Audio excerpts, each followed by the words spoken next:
Hello, everybody, and welcome to the Goldwater Institute's webinar on conversation with Iain Murray, the author of The Socialist Temptation. I'm Tim Sandefur, the Vice President for Litigation here at the Goldwater Institute. This is part of our continuing series of conversations with people who are either scholars of or personal, shall we say, refugees from socialism, which appears, unfortunately, to be in rising popularity in today's political culture.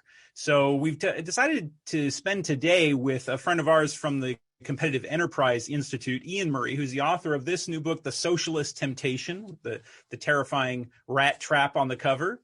Welcome, Iain. Thanks for joining us. It's a delight to be with you today, Tim. So now you have personal experience with socialism. You are originally from Britain, and you grew up under the socialist rule of Britain, which, you know, a lot of people, I think when Americans talk about socialism, obviously they have in mind things like the Soviet Union or Venezuela or Cuba or something, and they don't really think about Britain under socialist rule, which began in 1946. Why don't you tell us a little bit about what it was like growing up in socialist Britain? Yes, I mean, I very much grew up under late stage democratic socialism in the UK. As you say, a socialist government was elected just after the war in 1946, so on the basis that the government had done a really good job during the Second World War, so why not turn over everything to it? That was essentially the theory. And so the Labour Party embarked on a large-scale program of nationalisation. So most of the productive industry in Britain, the extractive, the manufacturing, all of that became the utilities as well, of course. They were all nationalized. So a vast majority of the workforce in Britain was actually working for nationalized industries. Yeah. This led to the dominance of labor unions over the democratic socialist government. Meanwhile, the conservative opposition just sort of went along with it for a very long time. And so what happened was that you got to the stage when I was in my, just at the end of my first decade, starting to do homework, I was having to do homework by candlelight, because the power workers were on strike, or the coal miners who provided the coal that got the power working, they were on strike. Or I couldn't get to school because public transport unions were on strike. They were all. It seemed as if they were always on strike, and this led to the 1979 Winter of Discontent. When health workers, municipal workers, even grave diggers went on strike, and so you were left in that winter with the trash piling high on the streets because the municipal sanitation workers weren't collecting it, and the dead were lying unburied. And it was at that point that the British people finally turned around and said, "No, that's it. We've had enough," and they elected Margaret Thatcher on a platform of reversing the socialist dominance. It's incredible to think how recent that was. By the way, anybody who's calling in and listening into our conversation today, you can ask a question, and we can answer your questions by typing your question into the question and answer box that's at the bottom of your screen, and we'll get to answering some of the questions from the audience in a little bit. Now, one story you tell in the book, Iain, which I had never heard of, and which I'm consistently shocked by this. And by the way, this is a tip from me to anybody out there. Whenever you have an opportunity to talk to somebody who grew up in a socialist or communist country, do so. It's the most remarkable conversation. I've always, whenever I meet somebody who grew up in the Soviet Union or Cuba or something, I just love to talk to people about these experiences because it's so hard to fathom. But you tell this absurd story about having to wait on a waiting list for telephones. Yeah. Oh yeah, yes. Because the post office was put in charge of telecommunications during that period just after the war, the post office bureaucracy basically allocated you telephones based on a waiting list. You could apply for one, and you could eventually they get round to sending an engineer to install it. If you lived in a semi-detached house, a duplex, I think you call them here, you would have to originally have a party line shared with the other family in the house, in the property, and so on. A friend of mine whose father went away on for international business trips on a regular basis, his mother applied to have an extra phone installed in her bedroom, so she didn't have to get up and go downstairs to talk to him late at night on an international call. And of course, the post office demanded to know a justification for this. So she had to fill out all sorts of forms, the sort of forms we're all familiar with in bureaucracy, just to get that additional phone. That's the sort of thing that we were talking about. And there was a complete lack of choice. There was one model of phone until the mid-70s, when they introduced a new form of space-age looking trim phone, they called it. But that was it. That was your choice. The old clunky model or the space-age model. No other choice. It's funny, when we think of socialism, I think a lot of people, either they think of the Gulag or they think of utopia. But it's like in real life, socialism is usually much more like an endless series of staff meetings. It's like you're constantly having to fill out paperwork and justify yourself to the government. Why do I want an extra phone in my house? Well, just convenience sake, but that's not a good enough reason, Yeah, I'm reminded of a meme that's been going around recently, where it's what people think libertarians are about. It's a guy saying, why can't I own a nuclear weapon? And then it's what libertarians are actually about, and it's why can't I paint my own shed? Right, exactly. And that's a sort of pettifogging bureaucracy that socialism engenders. You have people who have to justify their own existence, who have to have some excuse for why they are getting a salary at taxpayer expense, and so they help make up these rules that just clog up your daily life in a sort of demosclerosis.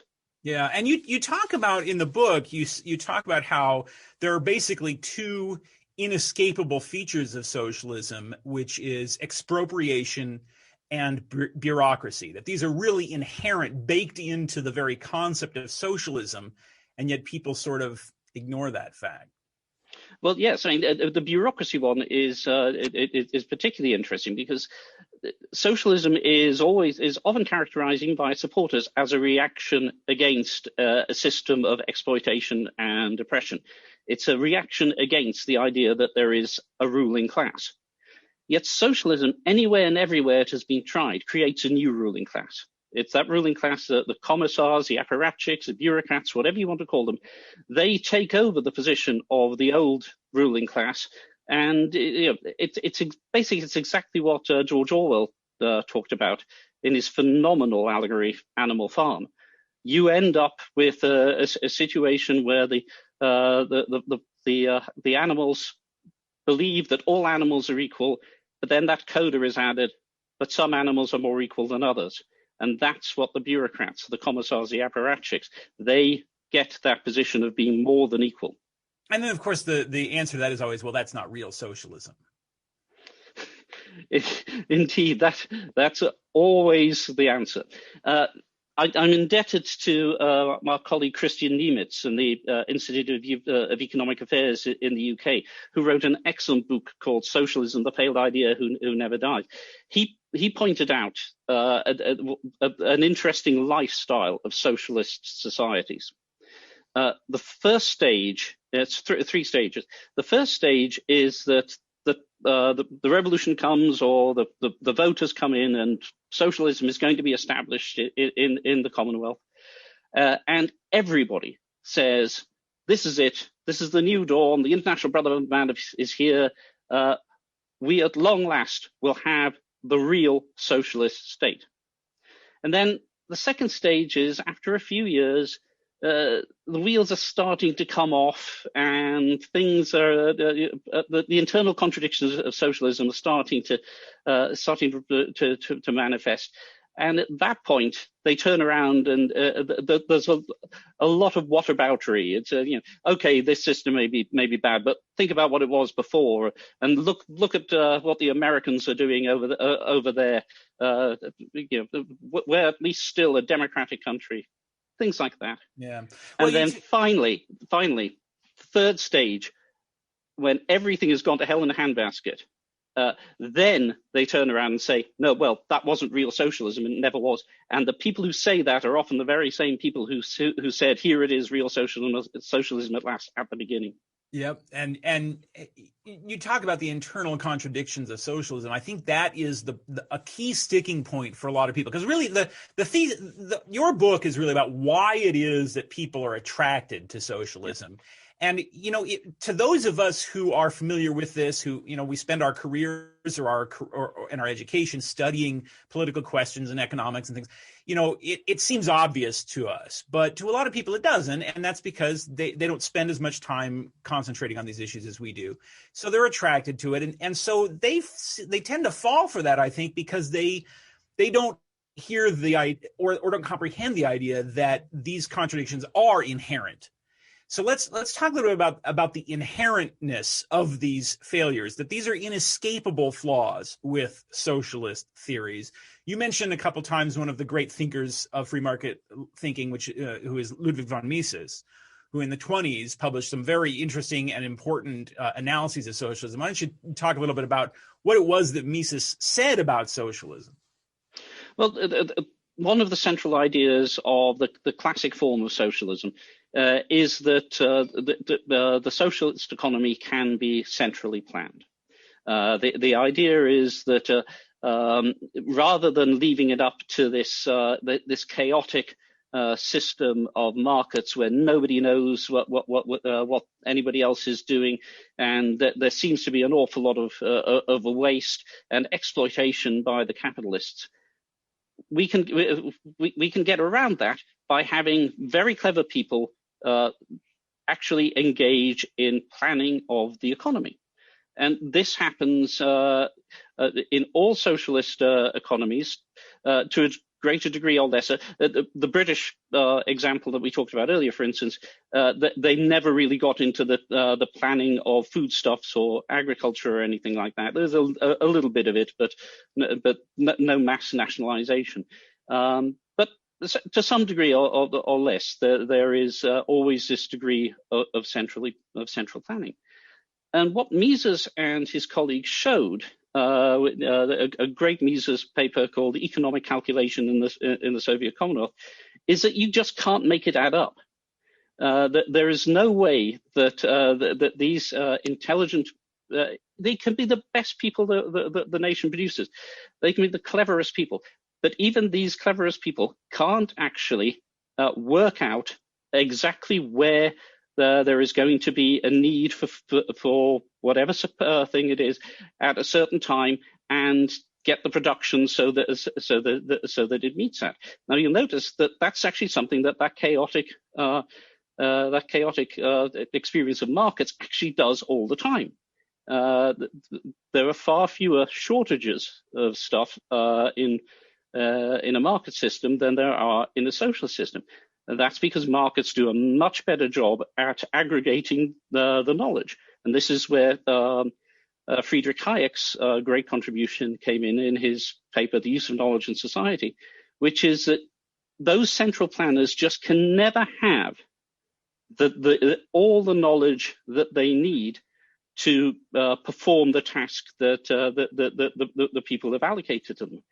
Markets, however, can do that. They can aggregate knowledge in a way that the planners never can, and that's a lesson that was learned the hard way over the history of socialism, and I'm afraid it's a lesson that we learned but may well be forgetting.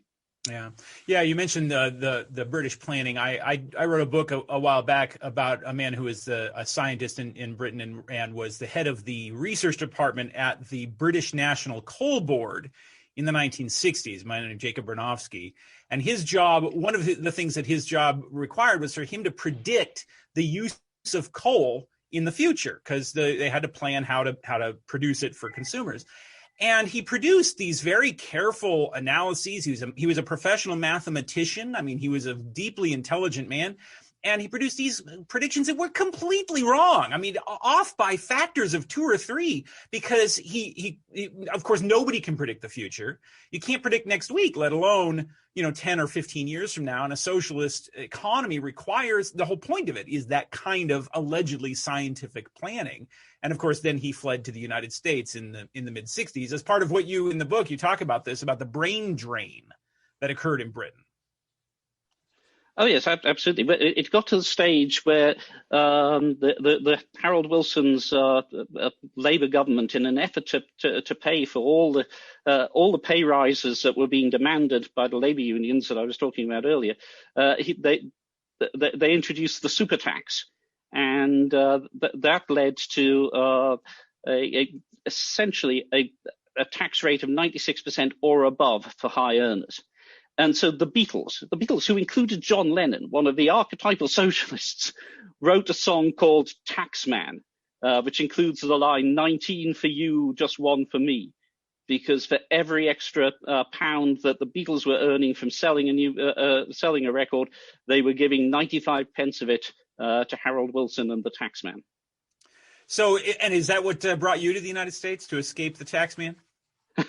No, it was the love of a good woman that brought me to the United States. Well, that's a great answer. Well, and you put this in your book. You say socialist countries cannot abide emigration. That eventually the talented and the knowledgeable who deserve to be paid better for their work say, well, why am I staying here and having 19 out of every $20 taken by the government? Why don't I move somewhere else? And of course, that's when the Iron Curtain comes down in a lot of these countries. I mean, if they don't, then they find some compensation or they just go bankrupt. But in Germany, for instance, they built the wall. There was actually a term for people who leave East Germany for the West. It was considered a form of theft because you belonged to the state and your talents belonged to the state. So for you to leave was called the Republikflucht. I don't speak German, so I'm messing up the pronunciation, but it means to flee the country, to flee the republic was considered a form of crime. And I'll never forget in 1989, when the wall came down and people were told they could leave, and in the Baltic countries and in places where throughout Europe, they were told, well, you can go, but you'll have to give up all of your property. The state will seize your house.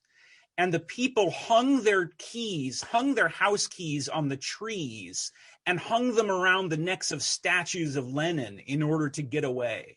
It's really telling that the workers' paradise, people are so eager to flee that they're willing to just leave behind everything and go.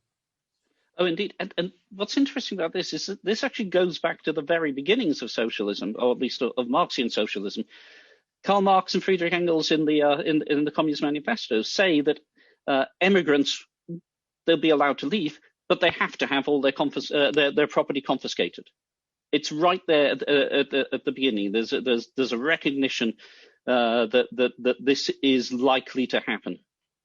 Now, we talk about socialism, and I think a lot of people, you and I, with memories of the Cold War, we know what socialism means, but unfortunately, we now are on something like the second generation of people who grew up with no familiarity with the Soviet Union or the Berlin Wall or anything like that.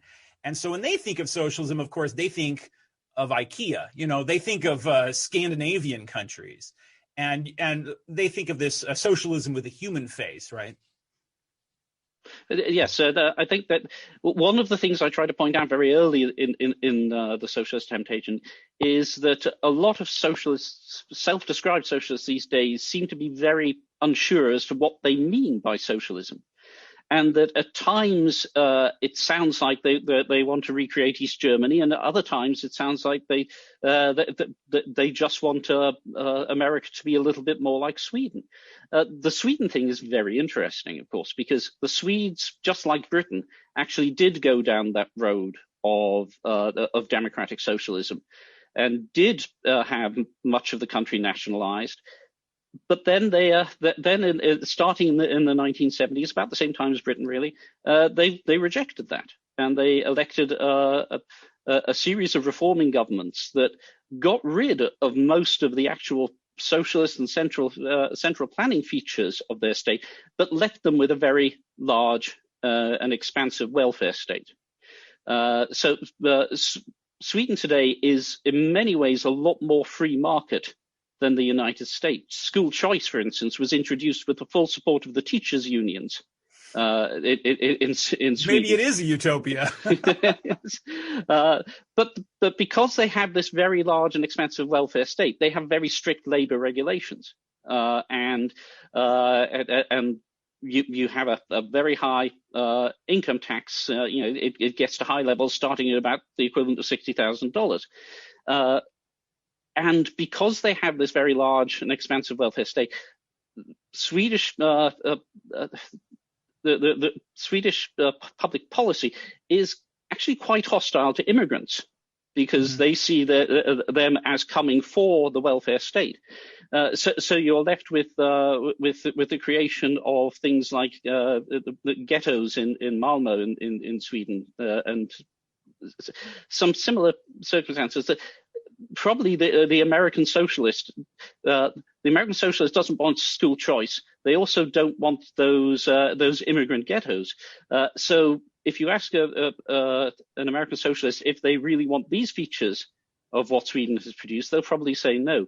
So again, there's a problem here that American socialists don't seem to know what they mean when they talk about socialism. Yeah.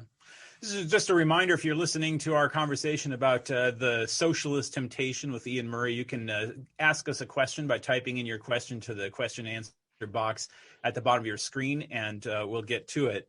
Yeah, I think the Scandinavian mantra is a way of trying to say to have the attractive features of socialism without the tons and tons of baggage that comes with the history of socialism from ancient days to the present.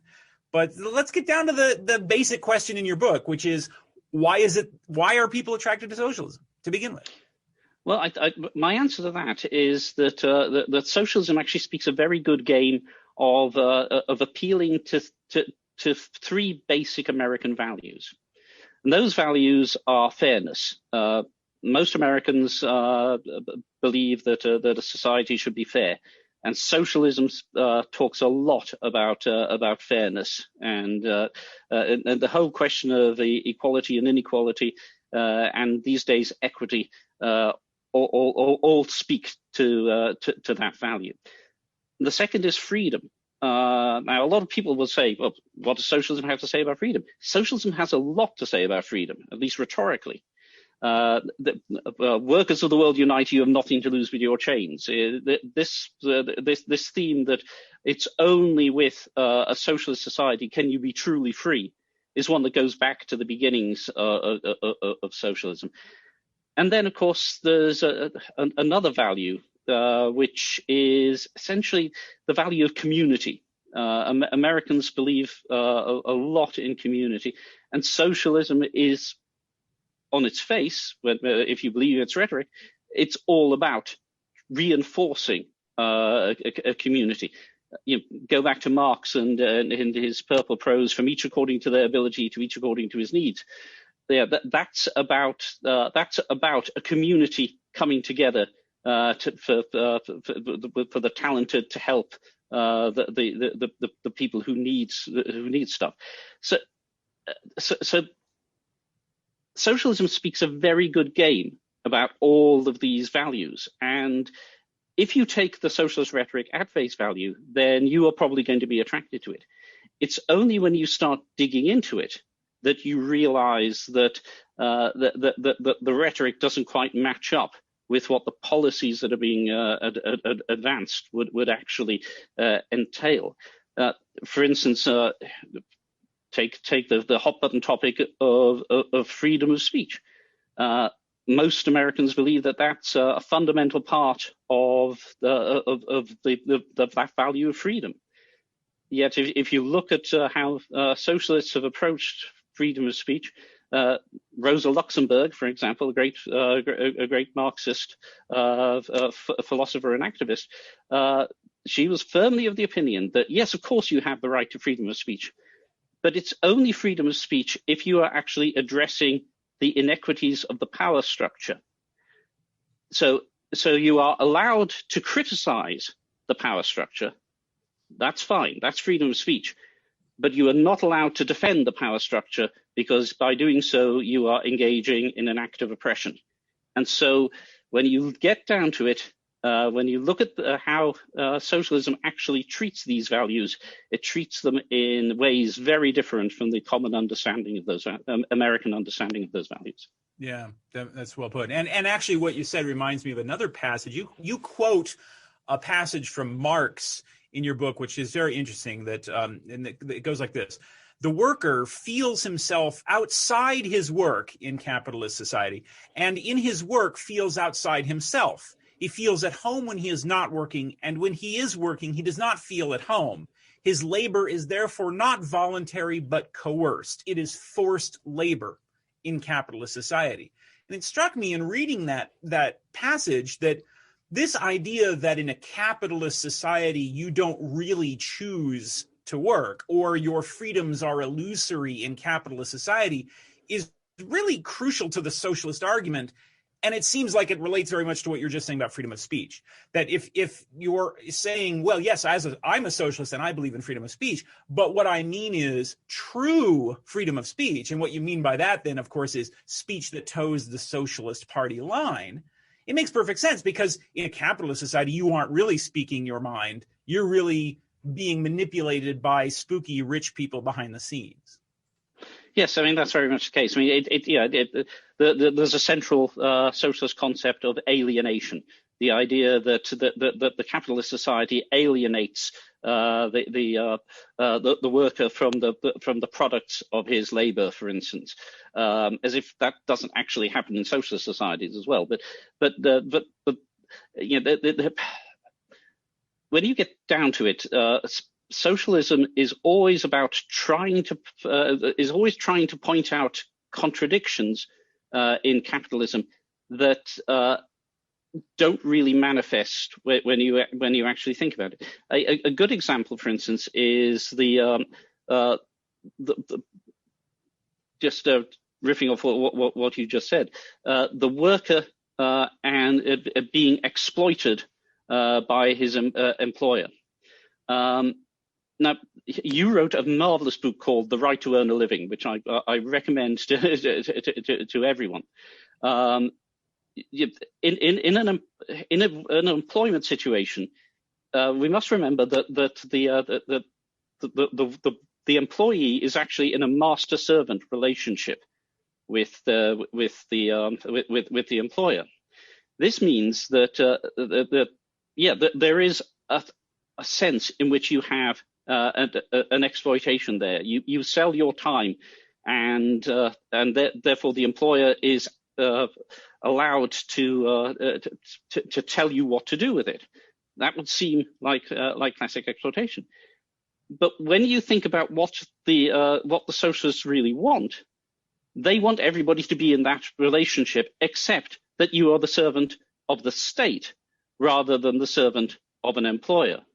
And so there's a degree to which this sort of alienation that they talk about is going to happen anyway, simply for the very nature of employment work.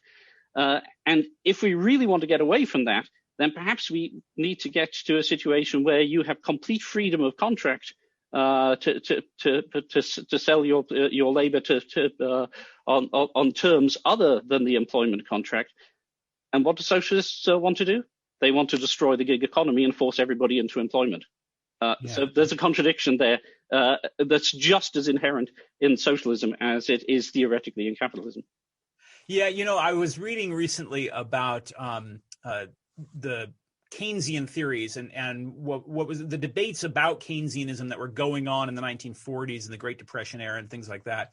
And one of the objections, and a very valid objection to these theories that was going on at the time was, well, the idea is, well, we need to stimulate the economy. To stimulate the economy, we need to get people to stop saving so much. We need to get them to spend their money.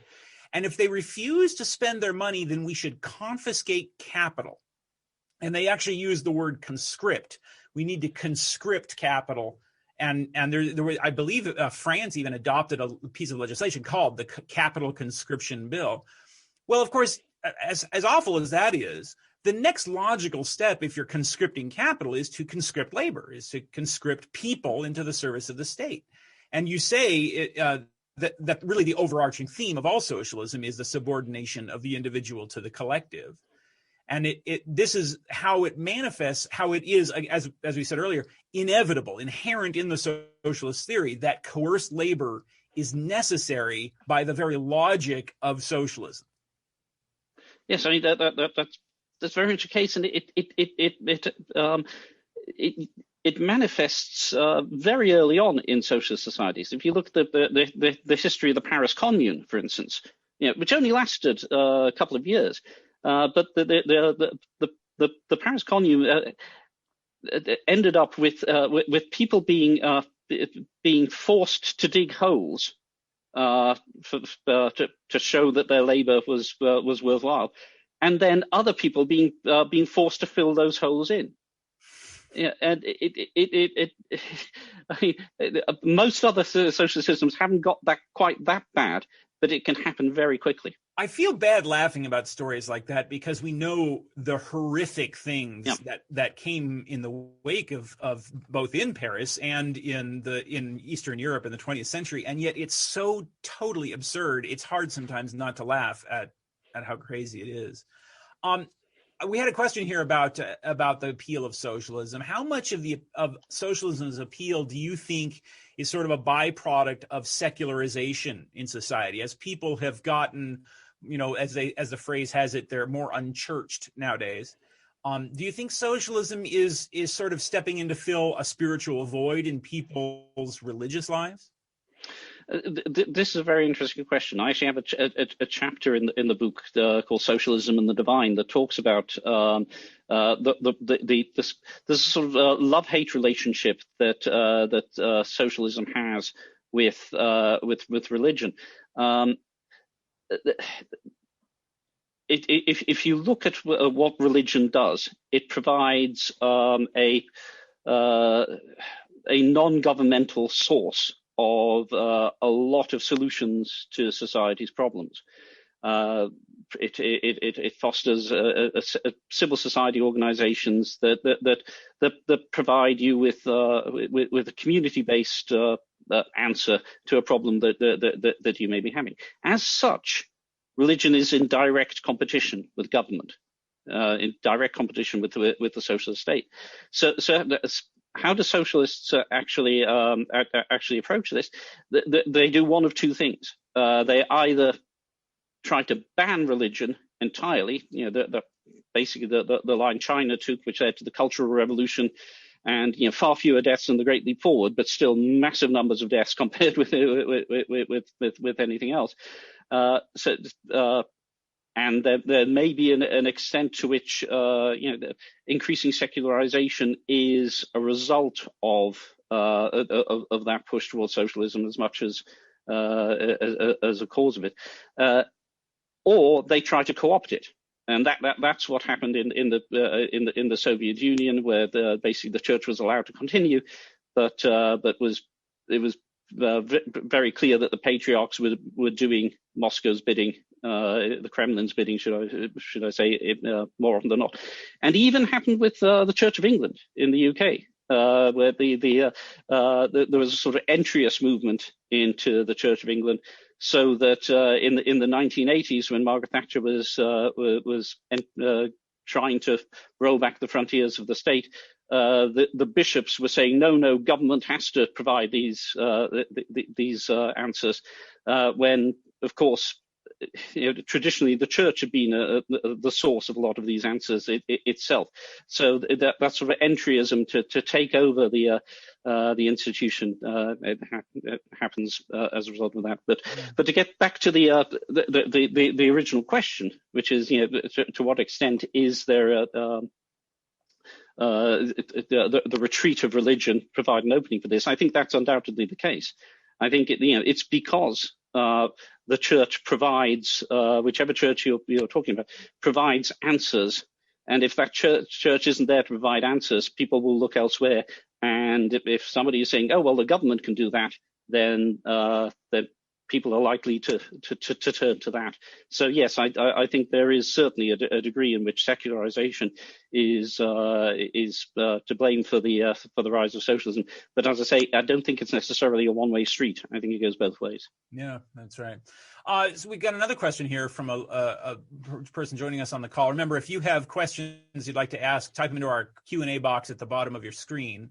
Another question here. China has a regime that's blended market economics with government control via things like social credits. And this person says, and apparently people are not fleeing China. Millions of people don't vote with their feet away from the Chinese totalitarian market system blend. So how does that bode for arguing that socialism is rejected by freedom-loving people? Well, I think if you look at the applications for British national overseas citizenship from the citizens of Hong Kong, the number of people who've applied for that would suggest that a lot of people are trying to get out of there. I believe that the British government is finding it hard to keep up with the pace of applications, and of course China is trying to stop them from applying for this. So at least in the case of Hong Kong, where people have known markets, in fact, I think at one stage not so long ago, the Cato Institute ranked Hong Kong as the freest country in the world, despite its lack of elections, simply because of the market freedom that people have there. So it's gone from that to becoming much more repressive, and people are trying to flee it. There is, of course, a degree of how do you get out of a country which is bordered the way China is, with frozen wastes in the north, mountains to the south, and deserts to the west. It's a little more difficult to get out of China simply because of its geography.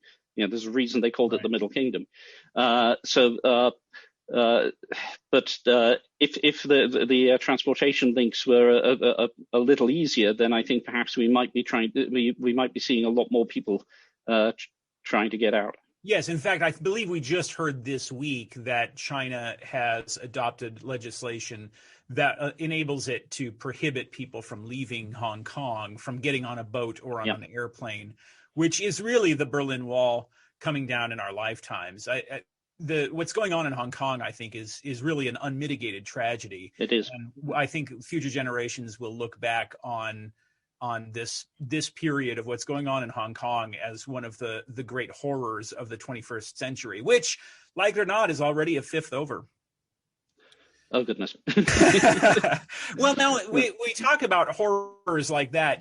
People, again, as we said earlier, people sort of put that on one side, and then they think, well, yeah, but that's not the kind of socialism I favor. I favor this friendly kind of socialism that comes wrapped up in a nice, pretty box with a pink bow on it. Are we running the risk, and I heard a lot of people saying this in the past 2 or 3 years, have we run the risk of crying wolf when it comes to socialism? And by we, I mean those of us who are of a free market perspective. When things like Obamacare came along, a lot of people in our community said, well, this is socialism. This is, it's at least the camel's nose under the tent. This is, and of course the same thing was done 50, 60 years ago with things like the New Deal or what have you. Do you think that was a mistake? Do you think that our side shouldn't have rung the socialism bell so loudly? Did that make socialism more palatable to the other side? Or do you think that is valid to say that is a form of socialism? I think if you look at, there are a lot of people on the right who would say that, yes, Sweden is socialist. that's been the case for a while, and it's increasingly the case today. I think if there was a move towards calling any increase in public expenditure of socialism, I think that's even more the case today, when people turn around and say that a company deciding who can use its products and services is socialist, when in fact it's a mere assertion of property rights, something that socialism abhors. So I think that just as much as there is confusion on the left about what socialism is, I think increasingly there's confusion on the right, and we should be very careful about what we call conservatives, about what conservatives call socialism going forwards, because if there wasn't a crying wolf problem, and I think there may have been, there certainly will be a crying wolf problem in the very near future. And this kind of this is dear to my heart. I mean, I think in that Barry Goldwater was something of a gadfly to his fellow conservatives, and he, I think, would have sympathized with some passages in your book, which I certainly enjoyed, saying that conservative opposition to socialism has failed terribly, at least in many respects. And you say, quote, conservative politicians have not defended free market principles and have stood by or even aided as Elizabeth Warren and her ilk have passed law after law that delegates power to regulatory agencies and so forth. You even write about the rise of socialist thought among self-styled conservatives. Can you talk a little bit about that? Well, yes, I think we're seeing increasingly a move towards adopting socialist economic policies in the name of conservatism. There are groups out there who are calling for sectoral bargaining, sectoral collective bargaining in the economy, on the basis that this will direct more resources towards the American working class, the American middle class. This is an unfortunate case of us forgetting the lessons that we talked about earlier. We forget the lessons of Mises. We forget the lessons of Hayek. We forget the lessons of the stagnant economies of the 1970s, which used a lot of these policies. Yes, and often with the same basis. They're often with the same idea of keeping up the wages of the working class or middle class. They always fail. And it's one of the great things about conservatives is that they're supposed to remember the lessons of the past. So if you're forgetting what happened to the economies of countries that tried these policies in the 1960s and 70s, then you're not particularly good conservative, in my view. Yeah, it's quite startling to see certain prominent conservative voices, or conservative doesn't even seem the right term for these people, because that's just the whole point, is that they aren't actually conservatives despite what they might call themselves. And some of them are even abandoning that term. But we're seeing prominent people who would previously been termed conservatives arguing for even things like a workers' party, like replacing the Republican Party with a workers' party and so forth. It's a really kind of a haunting thing if you know the history of that terminology. It's a rather frightening thing to see it rising in the United States. Yes, well, you can see it happening with even more alacrity in the United Kingdom. If you look at the so-called conservative government of Boris Johnson, they are just increasing public spending with abandon. They are raising taxes. They are kowtowing to the more radical elements of the Green movement. For instance, a Cambridge University report came out the other week that suggested that if you're going to meet the conservative government's targets for carbon reduction by 2050, then given current technology, you will have to ground all aircraft in the UK in the late 2030s. And then hopefully by 2050 they will have a new non-polluting technology.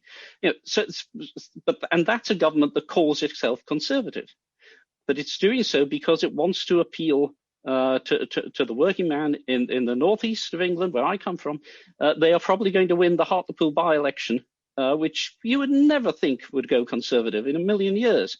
Probably going to win that because of this shift to the left on economic policy.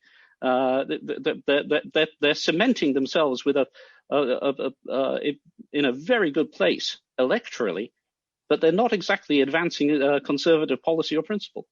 It's really remarkable. In the 90s, people were talking about on the left, we're talking about the same phenomenon happening to them, right? The liberalism was suddenly turning into this apparently pro-market sort of general, vague populist, but pro-free market, like welfare reform in the United States. And the same phenomenon was going on in Britain, where the left was seeming to go this third way.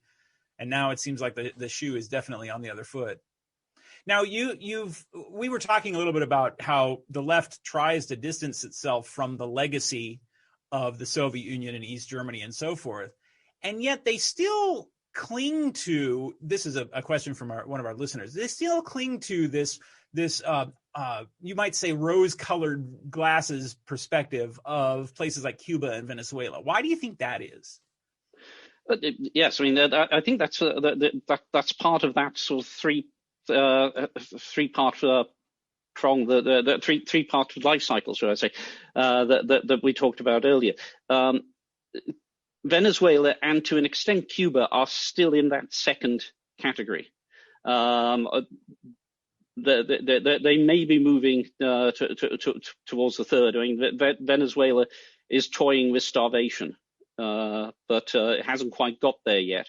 Although, as the British journalist Toby Young pointed out of Venezuela, that socialism always starts with talk about the International Brotherhood of Man and always ends with you eating your own pets. Because there are reports that household pets are being eaten in Venezuela, but there's still that element of whataboutery going on. If you talk to a self-respecting socialist about what's going on in Venezuela, they will blame the CIA, they will blame foreign agents, they will blame wreckers, the saboteurs. It's everybody's fault, but the government of Chavez and Maduro. That's to blame. So as long as you let that whataboutery go, as long as the media lets that whataboutery go unchallenged, which it does generally, then people will still have this idea that Venezuela would be the perfect society were it not for all these terrible people that are trying to destroy it. That brings to mind, maybe I should put in a plug here for some friends of mine. We're doing this talk more or less on May Day intentionally, and us talking about the horrors of 20th century totalitarianism. I've been a longtime supporter of the Victims of Communism Memorial Foundation in Washington, D.C., which has built a Victims of Communism Memorial. It's a replica of the statue that was erected in Tiananmen Square in China in 1989, which is a lovely statue in Washington where they commemorate the millions and millions of lives that were lost to communism in the 20th century, and of course are still being lost to communism in the world's largest population today in China. So if for those who are interested in looking in more on this, they not only do they commemorate the memory of these people, but they put together lesson plans and other ways to help teach the younger generation about the horrors of communism. You can just Google Victims of Communism Foundation and find out more information about them. Very, very worthy cause. Iain, do you think that, this is another question from a listener, do you think it's just inherent in human nature to desire some form of utopianism? That in many ways gets back to the question we were talking about earlier about secularization and socialism. We've all Christians want to build the New Jerusalem. I'm sure there are other parallels to that in other faiths. But yes, we want a better society. We want a perfect society. I think, yes, that is inherent in us. So anything that speaks to that, anything that gives you the promise that you can build the perfect society, is probably going to appeal to people. This, of course, is where one of the virtues of the past virtues of conservatism came in, which is that you don't believe everything that people tell you. You need to be skeptical. Russell Kirk talked about skepticism as the basis of conservatism. You need to be skeptical of these claims, and unfortunately, a lot of people are not. Yeah, I'm a big science fiction fan, particularly of Star Trek. And in looking at the literature of science fiction from a scholarly point of view, it's really interesting to see how science fiction as a literary form really took off really strongly after World War II. And there's a huge vein of anti-utopian literature there.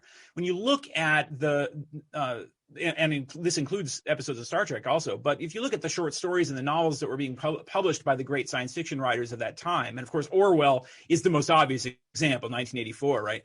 This dystopian or anti-utopian strain of thought really came out of a generation that had witnessed the ultimate human efforts at utopianism in Moscow and in Berlin, and had seen what that led to, and tried to teach their children and grandchildren to be skeptical, as you say, and to reject this. Anytime somebody speaks of a utopian society, to look for what the downsides are, look what the costs are. And it seems like that has, well, I was about to say that's gone away, but that's not entirely true. We have another question actually from a listener that gets to this, which is, why is it that simultaneously we have a huge number of people saying things like disband the police can never be trusted.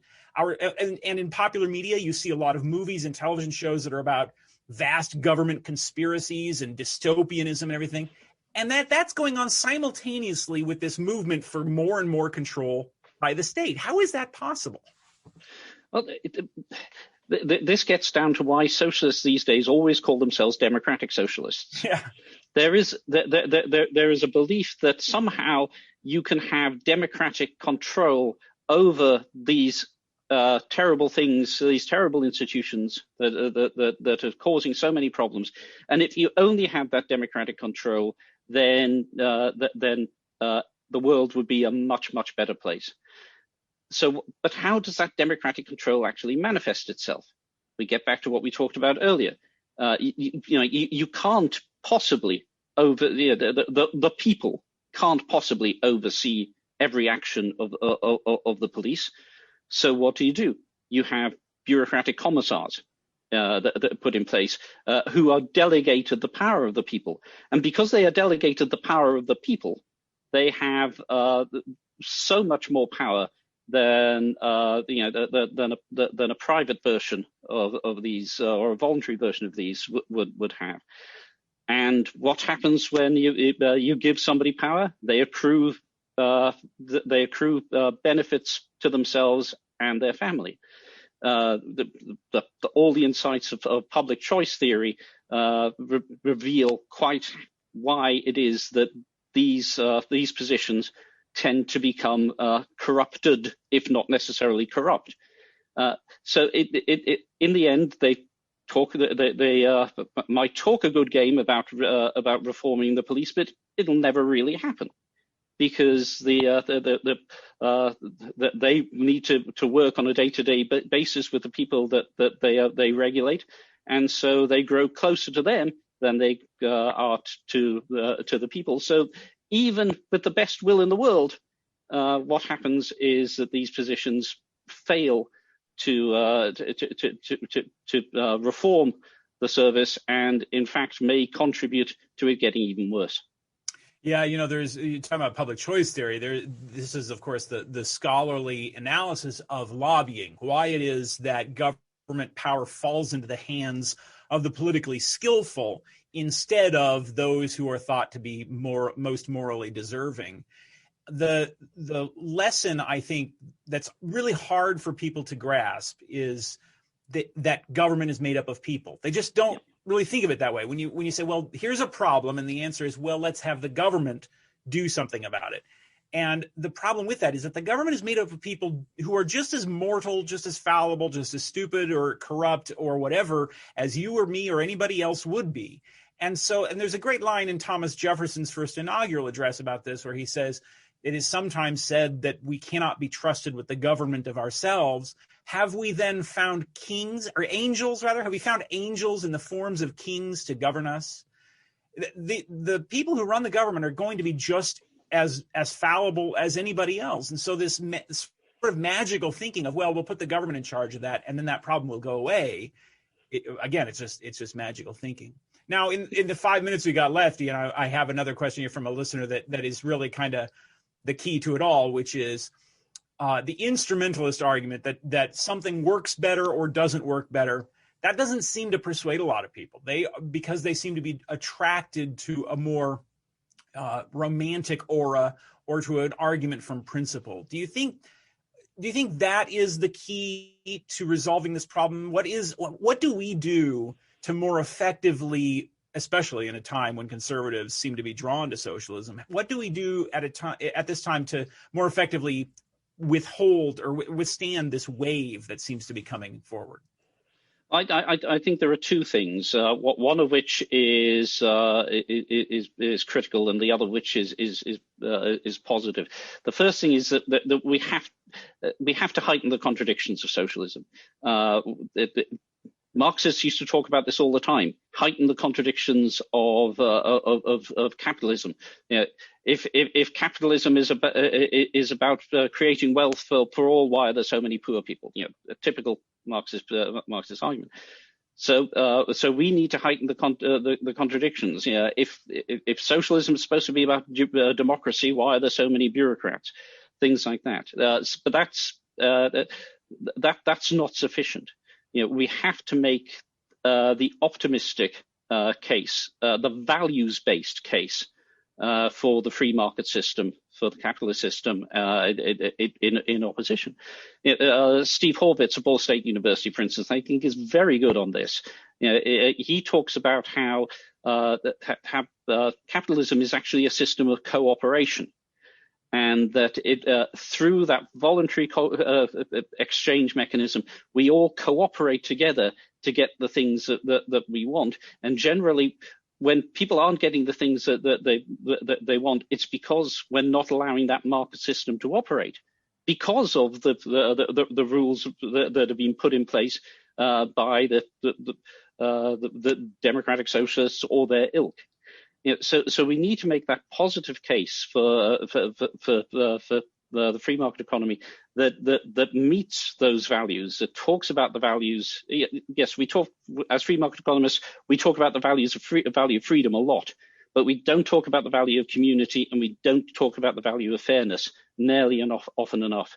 But the free market system can provide for both those values, and if we can do that, then I think we'll do a lot better in advancing our arguments. Yeah, it's true that the free markets not only are a form of cooperation, but are a form of cooperation like nothing humanity has ever seen anywhere else, where you don't even realize you're cooperating. You don't even realize you're doing it. For me, and of course, the famous example of this is the essay I, Pencil by Leonard Read, where he shows that nobody in the world knows how to make a pencil. And yet pencils get made. But if you were to try to put a bureaucracy in charge of pencil making, then of course it would have to get the wood and the graphite and the eraser and all these sorts of things. Well, to get the wood, you'd have to have a forest, and you'd have to have lumberjacks, and you'd have to feed the lumberjacks, and you'd have to be able to transport the wood to the factory. And so there's so many factors that go into even making something as simple as a pencil that no central bureaucracy could possibly manage it. And yet the market, it's really quite miraculous. People talk about the invisible hand, and it really is. It's almost like magic that it's able to put together all of these resources to serve consumers' needs and to anticipate future needs in ways that socialist economies just never can do that. Well, that's exactly the case. And the kicker is that the market pencil costs a few pennies. The socialist pencil would probably cost $1 or more. Right, and wouldn't write. Well, thank you very much, Iain. It's been a real pleasure talking with you. The book is The Socialist Temptation. These all my notes, you can see The Socialist Temptation, and I really recommend it. It's from somebody who really knows what he's talking about, having experienced it firsthand in precisely the so-called democratic forms that are so romantically popular among a lot of crowds today. So I encourage you to check it out. And again, thank you for joining us, Iain. And thank you, everybody, for joining us in the conversation today. Please keep an eye on our website, goldwaterinstitute.org, or our blog, which is indefenseofliberty.blog. That's all one word, indefenseofliberty.blog. Keep an eye on the work that we're doing to advance freedom across the country, and for the upcoming events that we'll be doing online and in person, talking about socialism and many of the other pressing issues of the day. Thanks, Iain. It's been a pleasure. Thank you so much, Tim.